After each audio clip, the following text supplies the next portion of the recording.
Thank you for those kind and interesting words. Can everyone hear me? Up in the back, I can't actually see you, but hopefully you can hear me. And I passed the first test, the microphone test.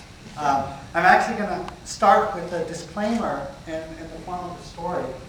Someone asked me earlier today if this is my first time ever to Chapel Hill, and the answer is no. I actually used to live here.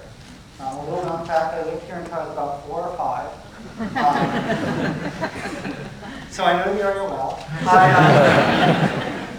I lived here in Chapel Hill, but I went to preschool at Duke Preschool. And it was probably the following way. I was at Duke Preschool once, and as they do there, they had a basketball player from the Duke basketball team come over and say hi to us little kids. And he came in, and at one point he asked everyone, so what's your favorite basketball team?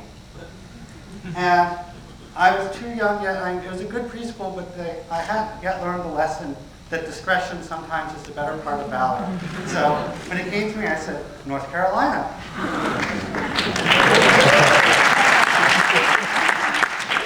And he replied in really the only appropriate way he could, which was to take me and dribble me on my head.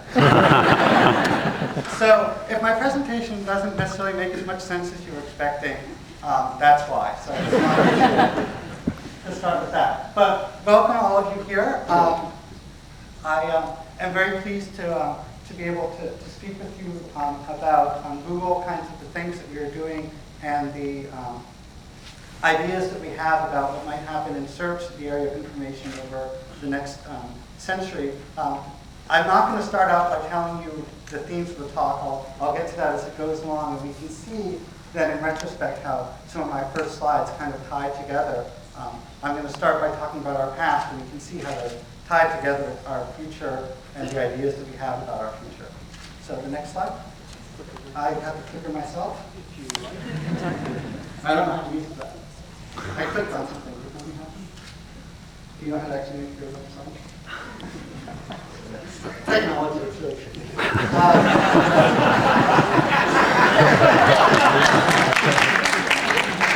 We got to the title, Craig Silverstein, that's me. Okay. So, this is early history of Google. And we started in 1995, but we didn't become a company until later.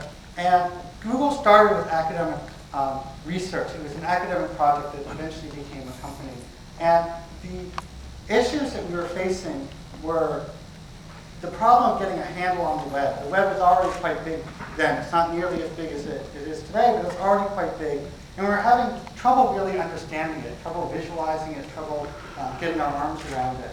And Larry Page, who ended up being one of the founders of Google, came up with some ideas, some algorithms for kind of simplifying the web a bit by being able to concentrate on the important pages on the web as opposed to all the pages down at the bottom that were perhaps more interesting but to the people who wrote them, but maybe not to anyone else. And the web at that time had quite a few pages of that variety. It's gotten much better since, of course.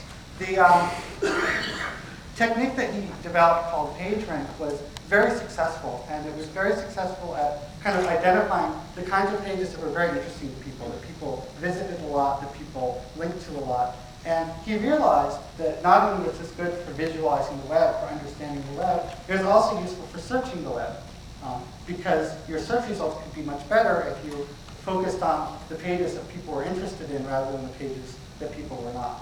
And technology up until that time for search had focused on the pages that were the best match for the query. So if you were searching for cats and the web page had the word cat 100 times, it was a great match. And if it had the word cat 4 times, it wasn't quite so good.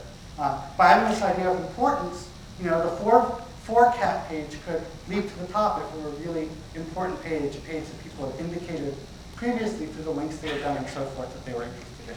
This was the main innovation that Google put forth in the search engine space, this idea of adding page rank, page importance to the mix. This all happened in 1995 and thereabouts. Now, like any startup company, we didn't have very many resources. This is our first set of computers that we had.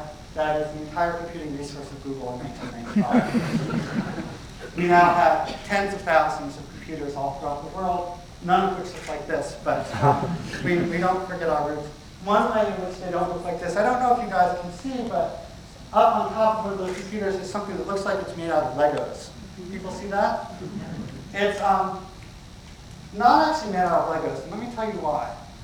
As any of you who have small kids know, Legos are actually quite expensive. And here at this time, we were thinking about costs. And Google, has its reputation. We give free meals, free massage therapy, and so forth. But we've always focused on costs where they really matter, which is our computer hardware and infrastructure.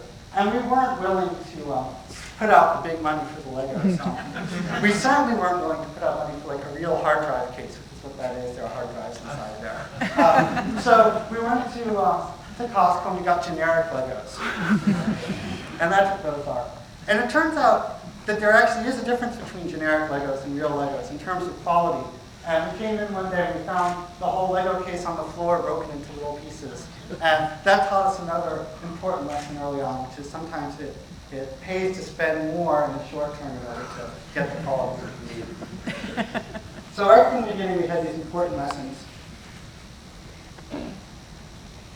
I'm not going to explain what the A's and the B's and the betas and the P's mean.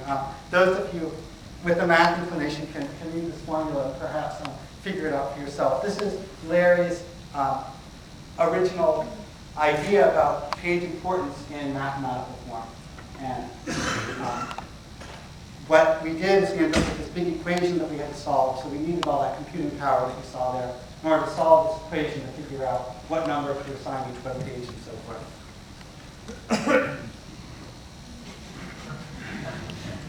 So Brittany. Brittany was one of the first times that we started to really expand beyond search. Google started out as a search company, and we always defined search very broadly. But in effect, what it meant was searching over web pages. You type in words into the search box, we give you back what we think are the best web pages. And that continues to be the basis of what we do today. But we do a lot of things beyond that, and a lot of things that tie into that in various ways. Brittany was where that really started. We were looking over some of the searches people were doing. We noticed that a lot of people are interested in Britney Spears, but not all of them could spell. You can see some of the spellings that we saw here. If you have really good eyesight, you might be able to make some of them out. I should point out, these are just the misspellings of Britney. There's a whole other class of people who couldn't even spell Spears correctly. And we realized that not only did we have all this data for doing searches well, we had data for doing stuff like this, for doing spelling correction. That the power of the web was to some extent in the fact that it was web pages and web pages had interesting information. But it was also just in the fact that we had lots of information at our disposal. We had, at this point, billions of web pages that we could look at, all these queries that people were doing. There's a lot of information out there, and we could mine that information, mine that data, in order to make search better in other ways rather than just improving our core search engine.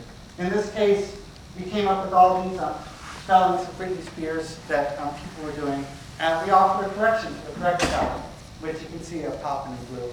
And now if you search for any of these names on Britney Spears, if our spelling algorithm is still working well, and it is, then you will see an option to correct the proper spelling. Of course, there are plenty of web pages out there with these improper spellings as well. So you can still learn a lot about Britney even if you spell it wrong. But by using this vast amount of data, you can get even better results by being able to give hints to users about how to do search better.